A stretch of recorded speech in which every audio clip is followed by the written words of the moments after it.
São Tomé grita agora palavras de ordem como livres venceremos. Finalmente o grande dia chegou.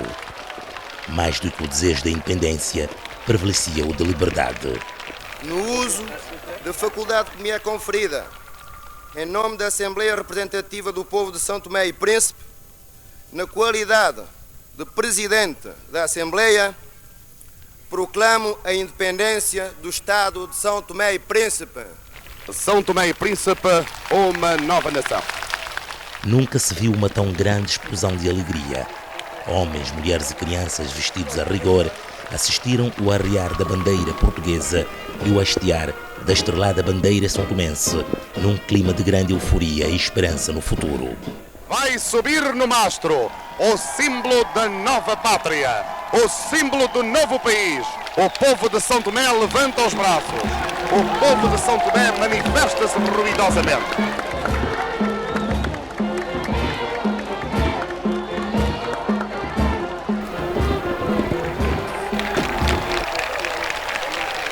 O Bureau Político do MLSTP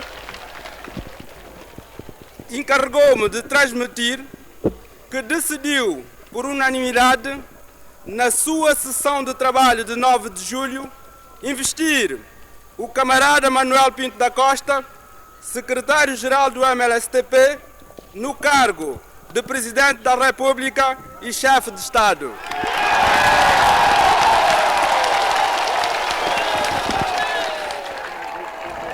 Depois de tantos anos de escravatura, esse foi um dia nós sentimos realmente, depois desses anos todos, finalmente somos livres. E nesse dia, quando entro no palácio, foi interessante.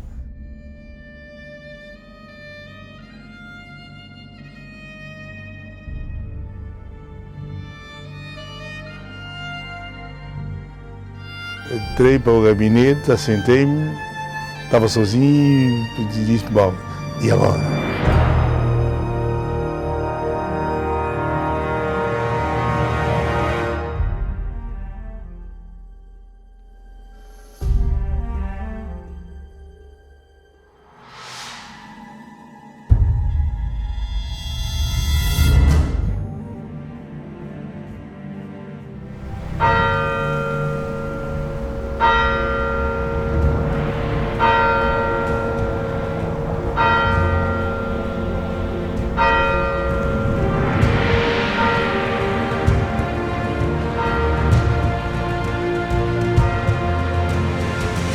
Eu recordo muito bem quando foi votado na Assembleia, naquela altura, Assembleia Popular, uma lei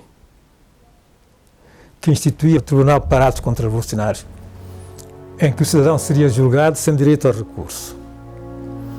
O meu irmão Guilherme Neto, que é um homem virado para as leis, alertou-me acerca disso. Olha que esses indivíduos estão realmente a criar aqui uma situação terrível. Não pode haver tribunal nenhum em que o indivíduo não tem direito a interpor recurso, não tem direito à defesa. Realmente, tudo aquilo era um consolidar de um poder ditatorial assim a grande velocidade. Como é que já, quase nos fins do século XX, um movimento que dizia que passou o tempo todo a lutar para a nossa libertação, pode trazer-nos uma libertação em que nós não tínhamos direito à palavra. Não podíamos exprimir livremente os nossos pensamentos. Ora, privar o homem de poder exprimir o seu pensamento livremente é mesmo que escravizá-lo de novo. Não se liberta ninguém para depois dizer assim, tu não podes falar. Tens de ficar calado, então és considerado inimigo.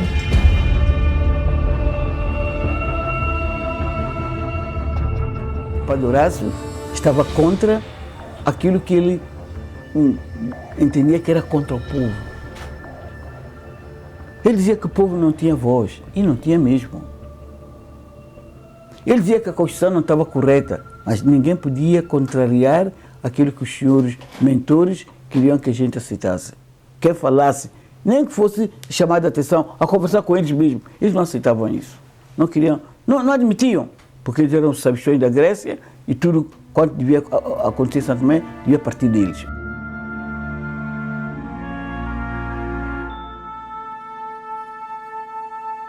Começaram um ataque direto ao padre e à Igreja Católica. Enviavam sempre gente para ir lá às igrejas e gravar as homilias do padre para depois levar para a presidência.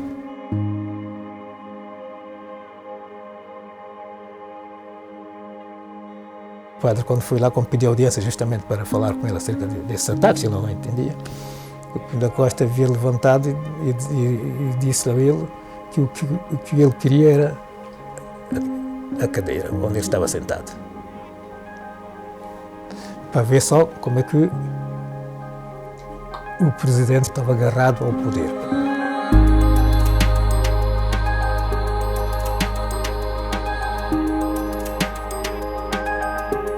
Dois anos após a independência, o regime divulga que os serviços de informação tinham descoberto uma conspiração interna e externa para a invasão da ilha e para matar o presidente Manuel Pinto da Costa. Seguiu-se uma grande vaga de prisões, torturas psicológicas e físicas de cidadãos para confessar a participação ou denunciar alegados cúmplices. Dentre os prisioneiros estava Adelino Mendonça, estava Manuel Gomes da Silva, estava Agnel Salvaterra, estava Armando Silva, estava... Quem mais?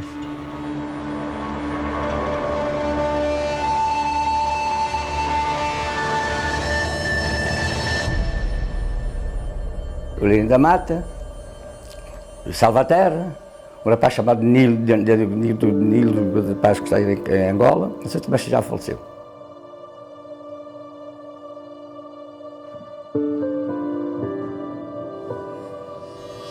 E estava Zanu e estava o Cruz, Joaquim Cruz. A situação estava realmente muito tensa, não é? E que o regime procurava fazer vítimas para cimentar o seu poder ditatorial, vincá-lo cada vez mais, e queria fazer rolar cabeças.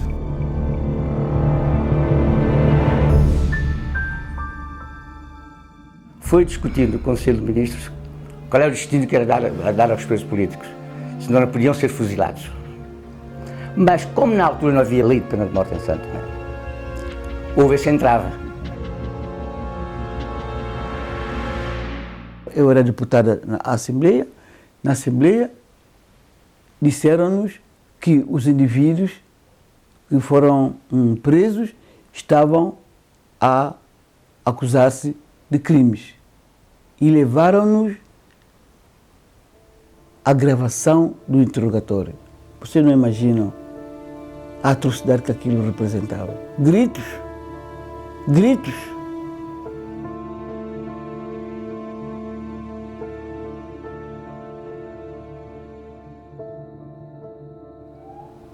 Depois de vários dias de discussão do Conselho de Ministros para feito de fuzilamento, pergunta ao Celestino Costa, na altura Ministro da Justiça, ele, qual era o seu parecer. Ele disse que, juridicamente, os presos não podiam ser fuzilados, visto que não existe lei de pena de morte em Santo Tomé. Mas que podíamos ser fuzilados politicamente. Foi nessa base que nós fomos avisados pela força da segurança que nós tínhamos que ser fuzilados na quinta-feira no Campo de Milho, às 15 horas. Que nós fizéssemos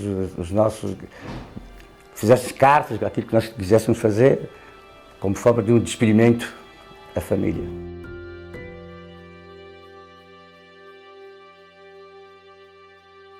Chegando à quinta-feira, nós estávamos todos preparados à espera para ser transportado para o Campo de Milho, para ser fuzilado. Ninguém mais disse nada. Passado dia que disseram que o senhor presidente, na sua boa fé, resolveu não mandar fuzilar os senhores. Quer dizer, para passar a aparecer como pombo da paz.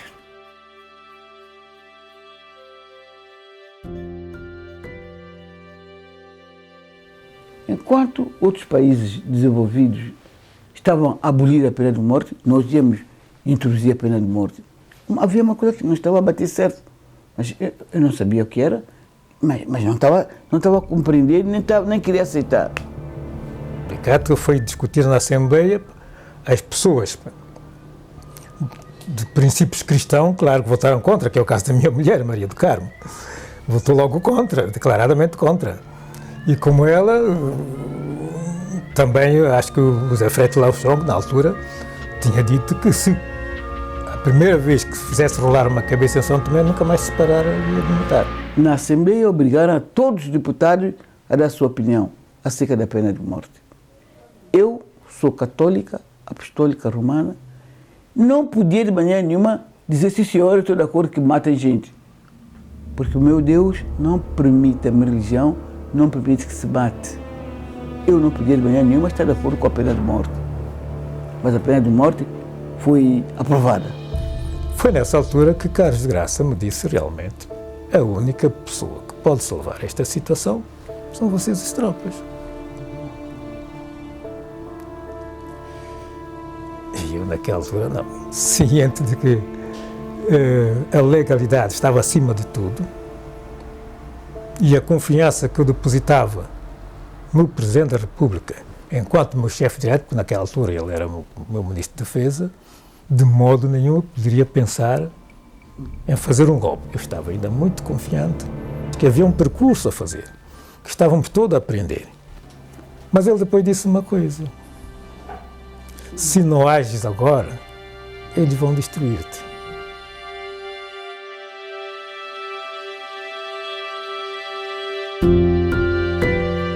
Tivemos 31 dias de chicote. Tivemos submetido ao interrogatório com vários senhores da segurança, em que uma das portas que dava acesso à sala comunicava com o gabinete do Ministro da Defesa. E o Ministro da Defesa, na altura, era o Sr. Daniel Santos Daio. Havia uma lista elaborada pela segurança com o nome de cidadãos para que nós acusássemos e gravasse, e depois a pessoa é chamada, posto lá, foste acusado, fulano, foste acusado, nós não sabíamos nada, mas o fulano esteve cá e acusou-te como que vocês também faziam parte do grupo do golpe de Estado.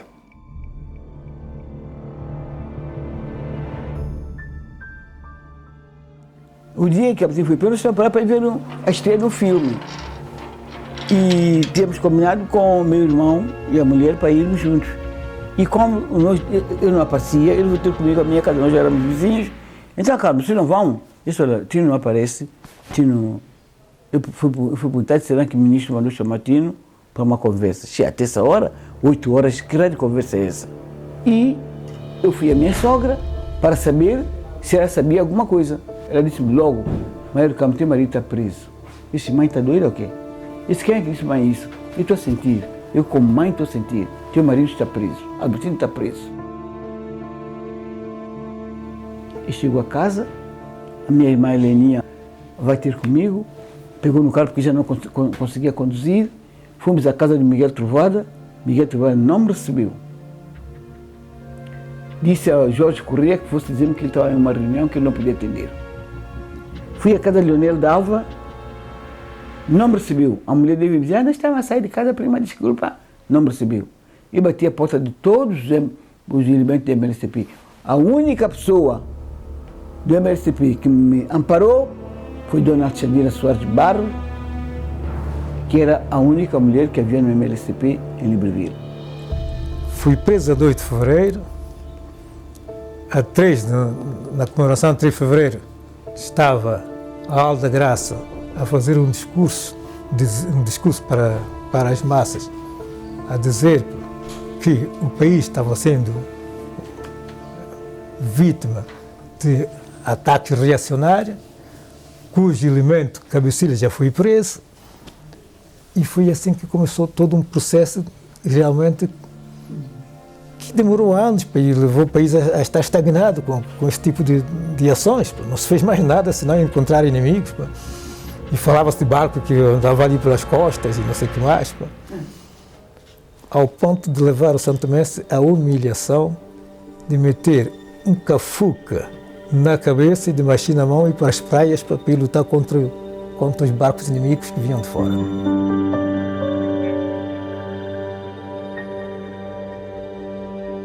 A 11 do mesmo mês e do mesmo ano, fui eu também presa. Eu estava a trabalhar, era um sábado, uma sexta-feira, um sábado. Estava a trabalhar, quando apareceu-me no meu gabinete um funcionário da Assembleia com uma carta da Assembleia. Eu abro a carta, era confidencial, e a carta dizia que esta carta é para avisar a camarada que a partir de agora a camarada deixava de ter imunidade parlamentar. Horácio Pinho é que foi me levar aquilo, ele foi-se embora, eu fiquei a pensar. Eram 11 horas e 10 minutos, apareceram 6 combatentes armados de metralhadora, foram prender-me. O senhor ministro quer falar consigo. Eu disse comigo, para o senhor ministro falar comigo, é preciso mandar 6 indivíduos armados para me vir buscar. Eu cheguei à cadeia, estava um senhor com chave na mão, abri a porta da cela, meteram-me dentro e fecharam a porta. Neste sábado não me fizeram pergunta nenhuma. Domingo ninguém falou comigo. Na segunda-feira eu fui presente ao interrogatório. Estava um cubano a dirigir o interrogatório e ele pergunta-me: "Mira, Maria del Carmen, tu sabes por que estás aqui?" E eu disse-lhe: "Não, eu não sei porque eu estou aqui. Os senhores que me trouxeram para aqui é que sabem porque eu estou aqui, eu quero saber porque eu estou aqui."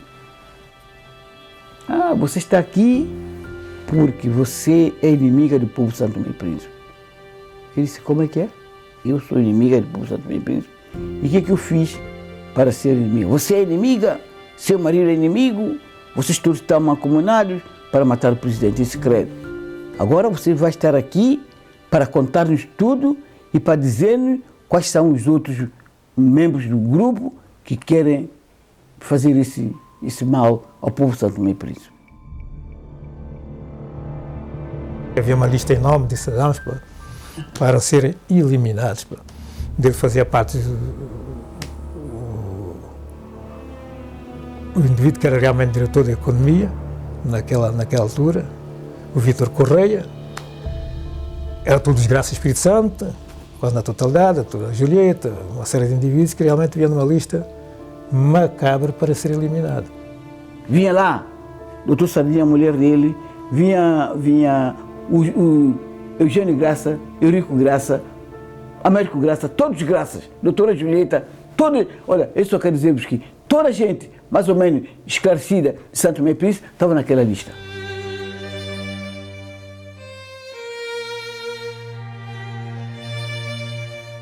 Ameaçaram os meus filhos de morte na minha frente. Os seus filhos são crianças pequeninas. Sabe como é que eles vão fazer, os seus filhos? Vão mandar seus filhos um embrulho muito bonito, dizer que são chocolates reboçados. Toda criança gosta de chocolate, gosta de reboçado. Os seus filhos vão desatar o fio do embrulho. Quando isso acontecer, é uma bomba que explode e mata os seus filhos. Mas se você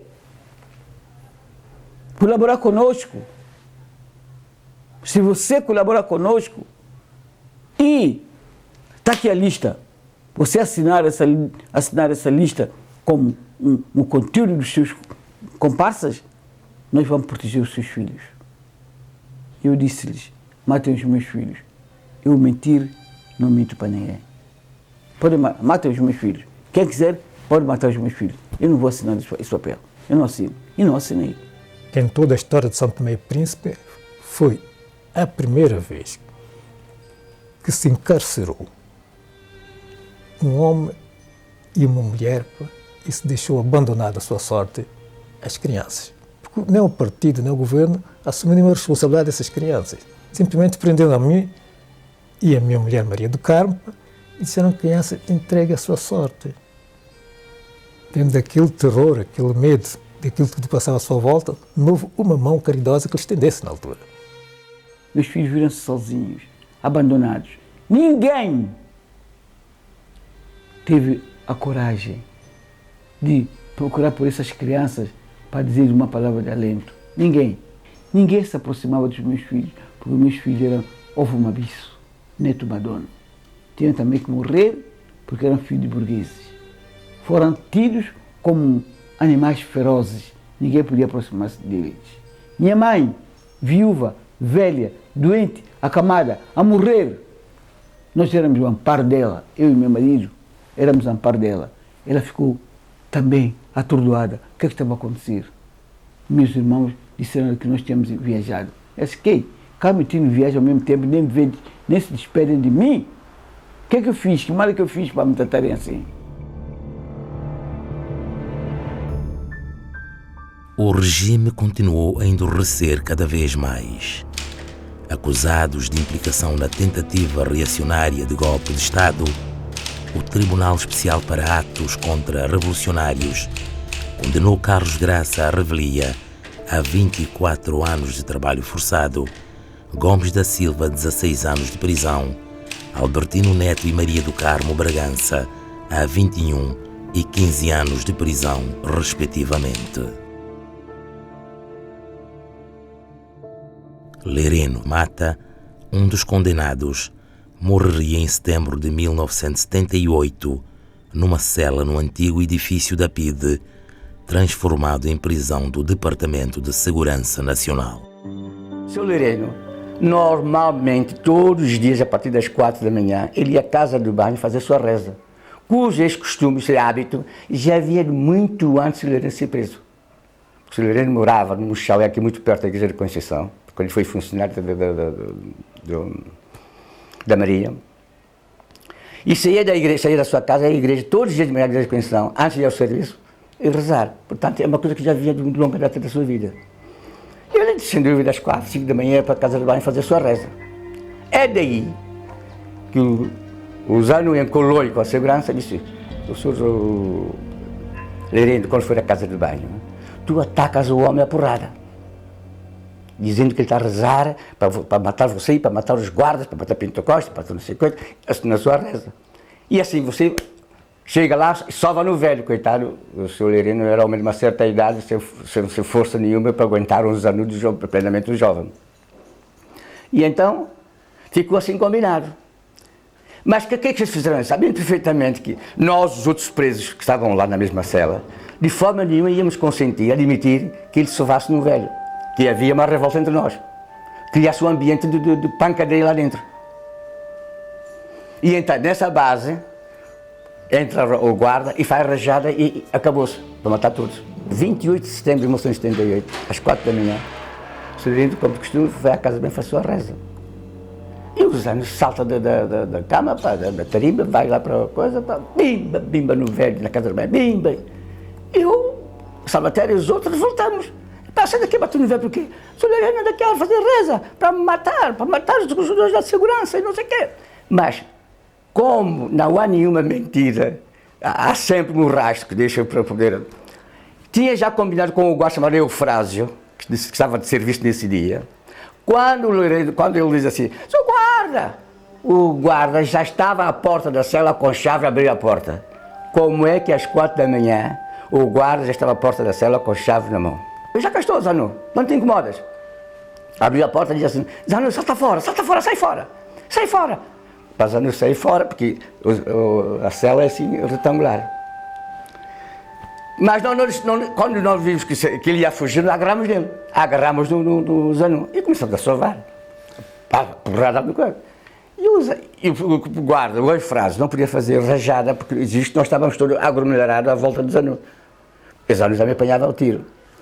Quando o guarda viu que nós estávamos a sovar, a gente da cronhada. Entra lá, começou a cronhada para nos separar. Quando conseguiu exar no corpo, o fundo da casa da cela é que tem casa do banho. Usando o corpo da casa do banho, entra para a casa do banho e fecha a porta. Depois diz, a frase é boa por fé. Está protegido, Zé.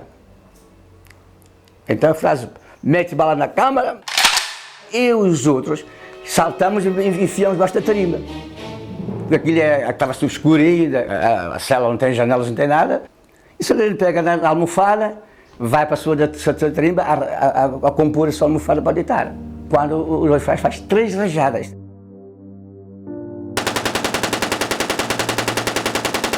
Cortou o homem, parte coluna toda. Quando o Eufrásio viu o cadáver, viu o corpo de Solerente todo estabelado, todo estrangulado, via-se nele um arrependimento. Ele foi encarregue de praticar um crime, cujo crime, no fim, ele não aceitou. Ele pega na arma, esse Eufrásio, atira para o chão. Porra, pá! Não me chateias, pá!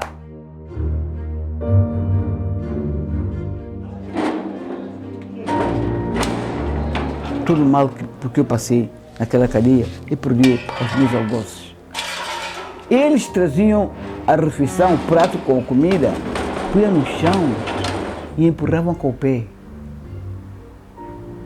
Abriam a porta da cela, punham o prato no chão e empurravam o prato com o pé.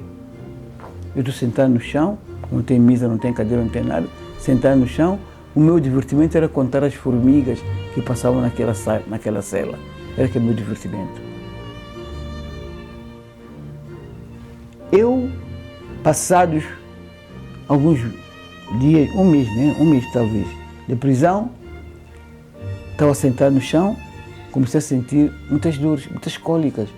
Cólicas, muitas dores, mas dores terríveis. Eu disse, que é isso? Por que estou com... Eu levantei-me, fui à casa de banho, voltei a sentar-me. De repente eu sinto uma dor maior e sinto que alguma coisa estava saindo do meu corpo. Eu entendi que eu tinha ido para a cadeia grávida. Não sabia. Perdi o meu filho naquela cadeia. Sangue, vocês não imaginam o sangue que ele tem. Eu a ver o sangue a escorrer sem poder chamar ninguém, sem poder pedir nada a ninguém. Eu sozinha.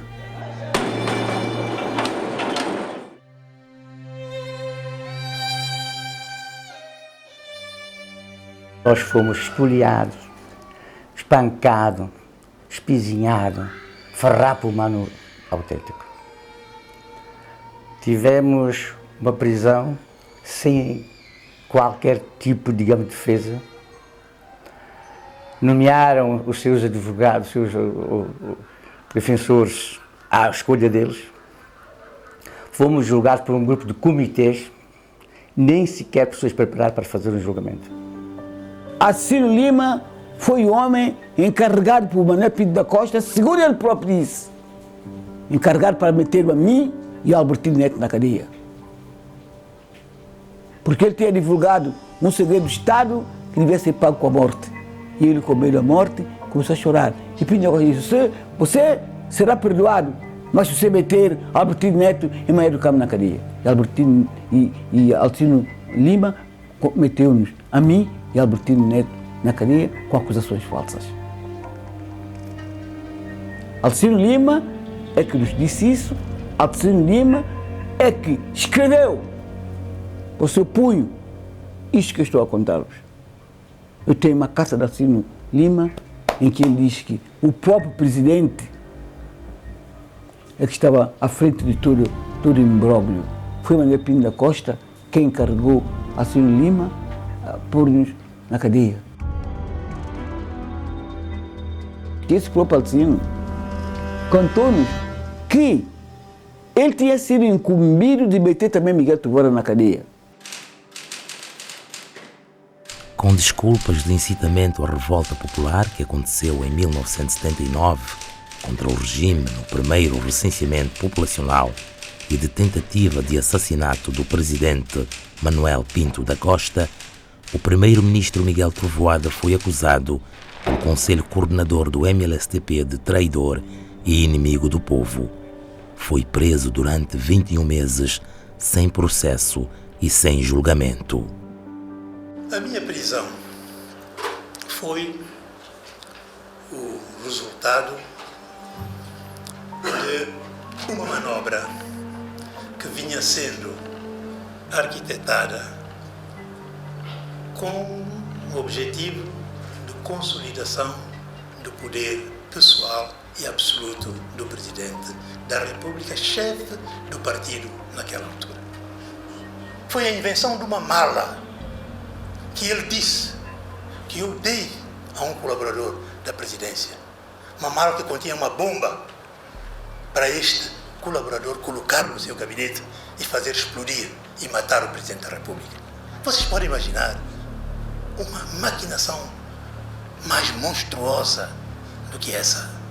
Começa uma tarefa de eliminação sistemática de todos aqueles que pudessem fazer alguma sombra, particularmente daqueles mais antigos.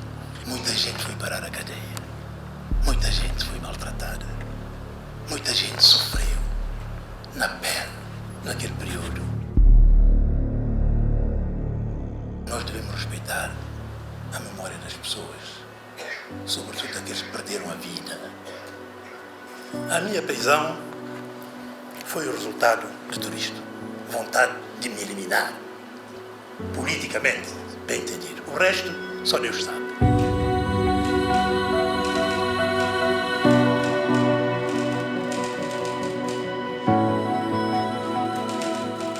Os presos foram gradualmente libertados graças à intervenção de responsáveis das organizações políticas do continente europeu, sobretudo da Amnistia Internacional, depois de ter recebido a carta do Alcino Lima, dizendo ter sido enganado pelas autoridades são-tomenses e que estava arrependido, visto que as acusações que proferira eram todas falsas. A carta saiu daquela cadeia nas barbas dos combatentes, de todos eles, e foi levada para Londres, para a Amnistia Internacional. A Amnistia Internacional mandou um grupo ir a São Tomé para contactar-nos. Não foi permitido. Eles não conseguiram ver-nos, porque o governo não permitiu que eles vissem. Olaf Palme da Suécia, aquele não largava Pinto da Costa. Mário Soares, de Portugal. Muita gente levantou-se a nosso favor, porque veio-se a descobrir que era tudo mentira, era tudo fabricado. Aqueles momentos foram difíceis, foram terríveis. E mais, foram desnecessários. Porque eu pergunto, o que é que o povo de São Tomé e Príncipe ganhou com toda aquela atrocidade? Ganhou alguma coisa? Ganhou a fome, a miséria em que se encontra até hoje.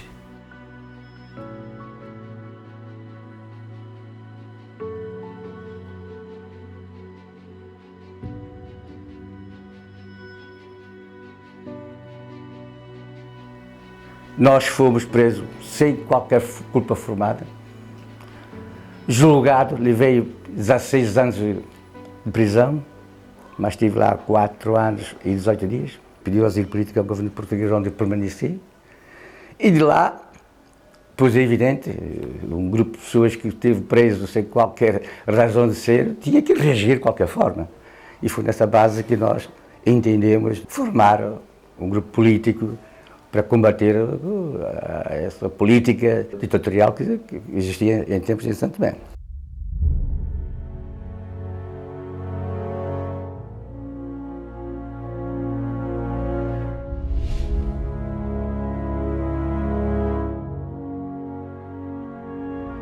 Eu era ainda estudante em Portugal quando fui abordado pelas zonas da Frente de Resistência Nacional de São Tomé e Príncipe.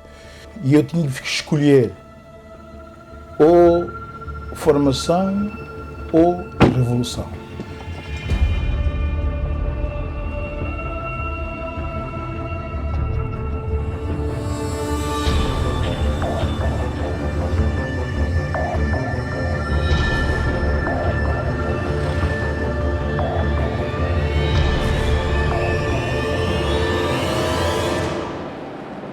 O Carlos Graça liderou a frente, estava exilado no Gabão. Nós soubemos que já havia convites do poder que nós estávamos a lutar contra, politicamente, para o Dr. Carlos Graça. E o Dr. Carlos tinha aceito esse convite. Decidimos, então, já que ele vai para São Tomé, ao pedido do Dr. Manuel Pinto da Costa, que é o Presidente da República, para poder acabar com essa frente, que pensavam que iam acabar com essa frente. chamando o Dr. Carlos Graça para o governo. Então nós decidimos, olha, que vá, mas a luta continua. Nós vamos procurar um outro líder, que apareceu o Afonso dos Santos na altura, que é a pessoa que nos levou até Gabão. Chegamos a Gabão, dissolvemos aquela direção e instauramos uma nova direção para a frente.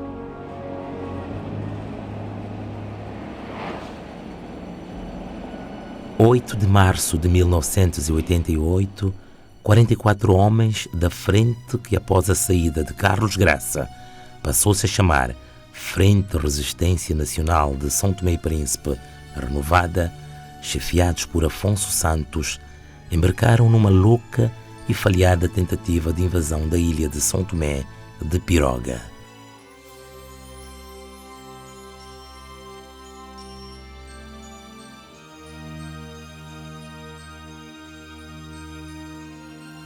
Os principais golpistas foram condenados a 24 anos de prisão por terem atentado contra a segurança interna e externa do país.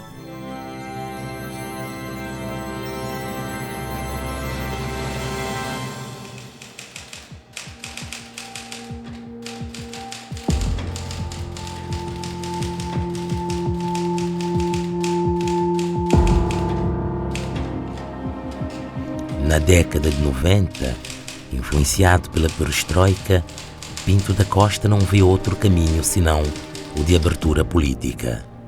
São Tomé e Príncipe viria a ser o primeiro país da África lusófona a declarar mudança para a democracia multipartidária.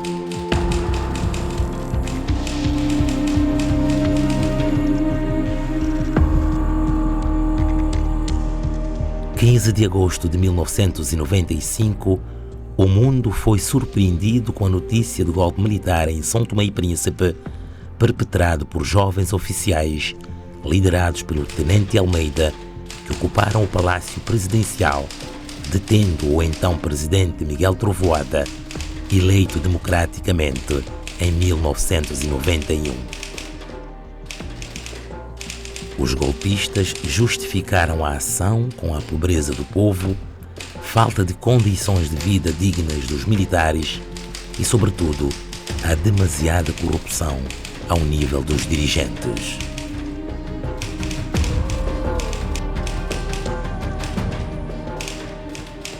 A segunda tentativa de golpe de Estado da era democrática depôs o Governo de Unidade Nacional, liderado por Maria das Neves, e deixou o então Presidente da República, Fradique de Menezes, exilado na Nigéria durante uma semana. Tudo aconteceu na madrugada do dia 16 de julho de 2003. Desta vez, foi perpetrada pelos Búfalos, antigos elementos extintos do Batalhão 32 do Exército Sul-Africano, mais conhecidos por Terríveis. Nós éramos elementos da Frente Democrata Cristã, em Santo Tomé. E outros colegas foram para a África do Sul que não participaram na primeira invasão em 1988, chegaram a Santo Tomé em 2000. E era o Arleste da Costa, o Podreco, o Amâncio. Encontraram-nos aqui, eu, Sabino Santo, Constâncio Novaes, e nessa altura queriam a integração deles. E houve aquela situação de não aceitar os colegas, que são sul-africanos, são perigosos, são búfalos, são o quê, matam, esfolam e quê. Tentamos encontrar as autoridades santomenses, na altura era o presidente Fradique, Maria das Neves, primeiro-ministro, várias tentativas e tal. Ah, não, vocês não têm, vocês não são de cá. Epa, somos filhos de Santo Tomé, a Arleste principalmente, várias vezes foi, voltou e quê e tal. Então, já que nós não somos aceitos em Santo Tomé, a única hipótese tem que fazer entender a eles que somos santomenses. Foi daí que aconteceu o tal famoso golpe de Estado de 16 de julho de 2003.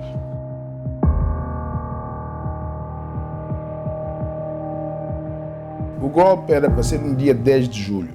Falhou. O presidente Fradique não estava no país. Estava em Portugal. Nós queríamos recebê-lo no aeroporto. Por questões estratégicas, falhou naquele dia. E choveu até às 6 da manhã.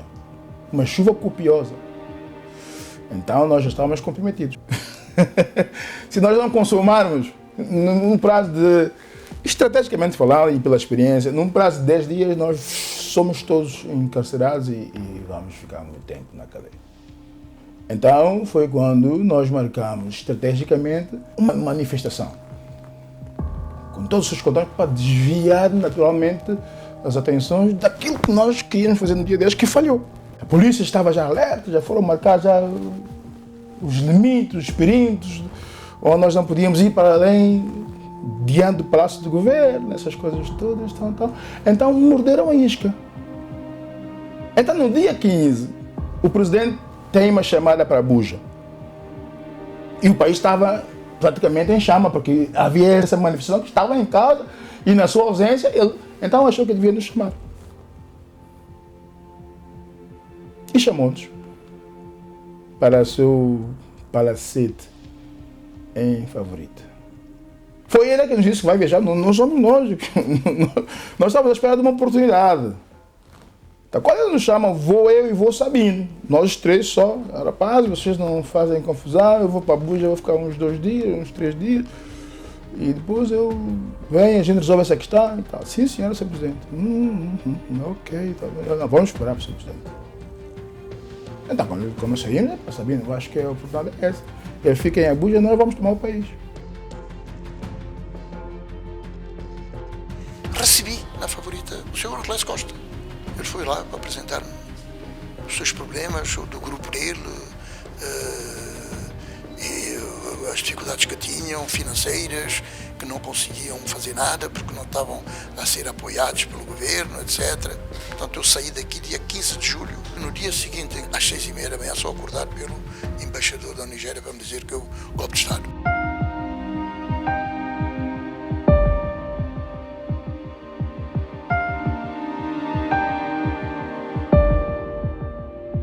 Nós trouxemos mais 8 elementos da África do Sul, que fazia parte do batalhão Búfalo, e nós conseguimos arranjar 2 ou 3 AK, e nós contactamos um elemento que sem isso não poderia haver golpe, que é o Cobó.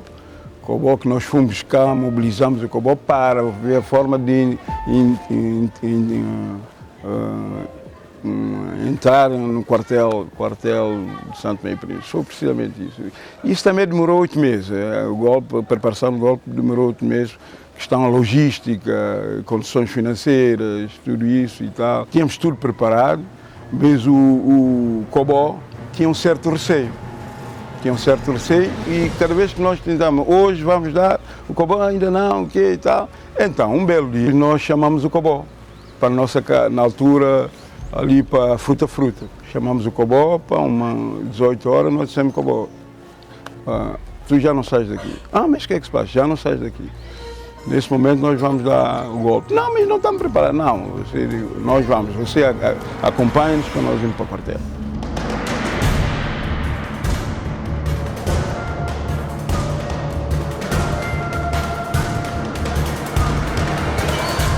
Depois do golpe, nós convidamos algumas figuras para colaborar em termos de poder, né? Fazer parte de dirigentes do país, né? Algumas figuras nós convidamos e aceitaram. A Nigéria teve uma reação negativa, que quis mandar nos santomenses, isso foi a pedido do presidente Fradique. O general Abasanjo, na altura, disse que vai invadir Santo Tomé. E vai matar toda a gente e vai votar para o Fradique no poder. Nós dissemos, nesse caso, a Nigéria que venha. Nós vamos nos preparar, mesmo pequeno, mas vamos morrer com dignidade. Aqui ninguém manda. Não é a Nigéria que manda em Santo Tomé. Então vamos já começar a dar nossos passos para nós criarmos um governo de transição. Então fez alguns contactos. Reunimos a sociedade civil, nós estivemos com alguns partidos políticos no quartel. Havia um certo receio, havia um medo. E ainda bem que houve, porque isso nos conduziu a ir pela via das negociações. E depois também o general Abasanjo também baixou bastante a bolinha e já mandou mandatários para vamos para a via da negociação. Ainda bem que somos cristãos, porque se nós estivéssemos em outras paradas, o golpe teria contornos que vocês devem estar a imaginar. Embora digam que nós somos sanguinários, somos perigosos, matamos, esfolamos. Mas diz-nos, quem é que a gente matou em São Tomé e Príncipe? Quem é que nós esfolamos? Mas quer que eu vá dizer o contrário? Quem é que matou em São Tomé? Quem é que esfolou em São Tomé? E a morte física, e a morte psicológica. Em 11 de fevereiro de 2009, acusados de tentativa de sublevação que visava uma alegada alteração da ordem constitucional, as autoridades são-tomenses prendem 40 pessoas, incluindo Arlécio Costa, ex-líder do antigo Batalhão Búfalo e presidente do partido Frente Democrática Cristã. Um presidente como o presidente Fradique comeu e bebeu. Vamos falar assim na linguagem terra de São Tomé. Comeu e bebeu, achou que devia prender pessoas depois para justificar em tribunal que não houve nada. E o Estado é que vai ter que pagar pessoas que foram presas de forma injusta. É o pior presidente que nós conhecemos. Não tem nada a ver com ódio, porque as pessoas dizem, o presidente Fradique prendeu e ele está agora com esse discurso. Eu não quero comentar de forma injuriosa o presidente Fradique, mas o senhor deve sofrer de alucinações. Após 9 meses de detenção e cerca de 20 dias de julgamento, todos os detidos em 2009 foram absolvidos pelo tribunal, que considerou não terem preparado qualquer ato contra a segurança do Estado.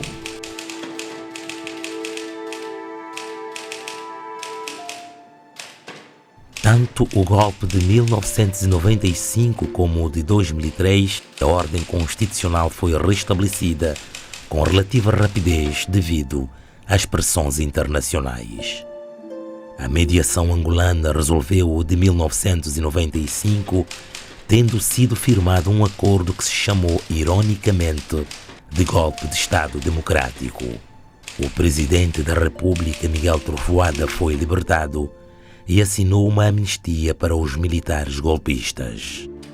Em 2003, a normalidade constitucional foi reposta após mediação da Comunidade dos Países de Língua Portuguesa, com a assinatura de um memorando de entendimento e uma lei da amnistia para os revoltosos.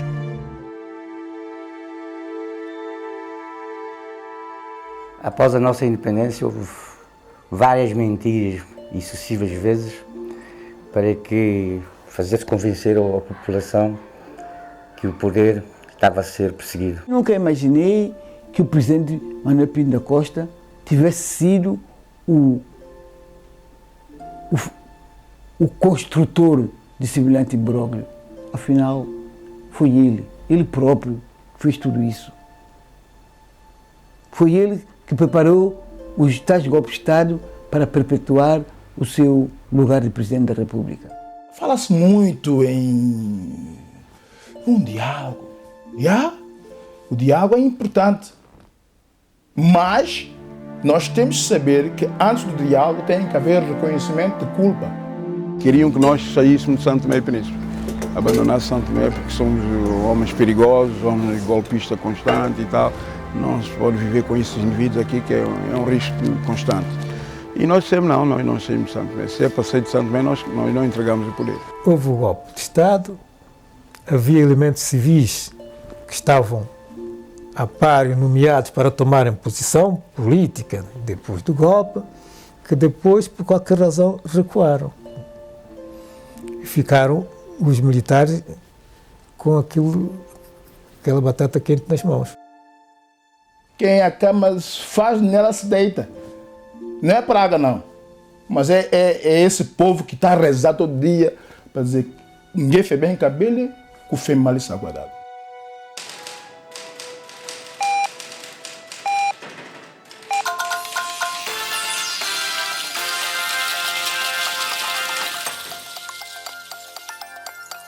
Peter Lopes, antigo membro do extinto Batalhão Búfalo da África do Sul e um dos protagonistas do golpe de Estado de 16 de julho de 2003 em São Tomé e Príncipe, acusou o atual primeiro-ministro são-tomense, Patrício Trovoada, de ter sido o financiador do referido golpe de Estado e de ter encomendado os assassinatos dos antigos presidentes da República, Fradique de Menezes e Manuel Pinto da Costa, e do ex-ministro da Defesa, Oscar Souza.